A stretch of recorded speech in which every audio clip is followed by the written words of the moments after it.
told myself, if I happen to cry or show any emotion, that means I will be given a new name, maybe branded, or just the girls will stop, spending time with me. So I knew I had to be strong. I stood there and I told them, oh, this is how it's done. And I was really like showing my smile, but deep down I was crying. The wound that was trying to heal inside me was once again pricked, and I was bleeding. And every time I went back home, when school closes, I will find the same women who are my relatives who took me through the cut. And I was feeling very bad. In fact, at some point, I felt like committing suicide. But, I sat there and I kept on remembering, really thinking about it. And at one point, when I was about to commit suicide, I thought to myself, what will happen to these small girls in my village? What will happen? I have my sister there she's the next one. And I was like, what will happen to my young sister? When she reaches my age, she will go through the same practice. And so I decided that since I was lucky and I was given education, let me do something and change my community.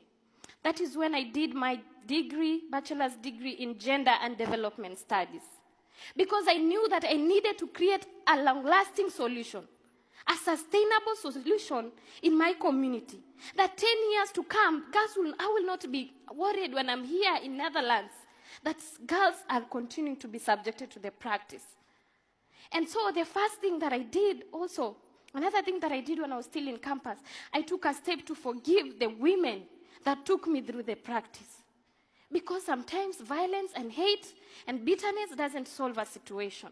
And especially to women who think that they are really helping you. They were helping me. They loved me so much. And they wanted me to get a husband when I reach when I'm old enough to be married. But they never knew that they were hurting me.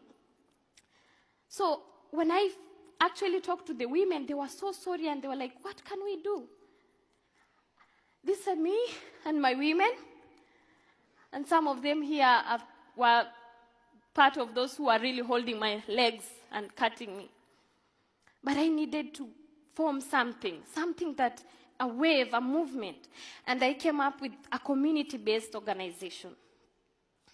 And in the process of doing that work, I was able even to unleash and avail most of the practices, the problems that the women were going through. Like, for example, in my community, when a woman is pregnant, she's supposed to starve. You're not supposed to eat food, because if you eat food and you have gone through FGM, your genitals have been tampered with, it normally tampers with the elasticity. And that means when you're giving birth, if you give birth to a big baby, that means you will tear. And maybe will not be able to hold urine.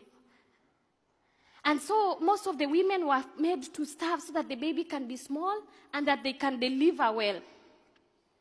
And this time, most of these women had lost their children because they give birth to a very small baby, and the baby is malnourished, and so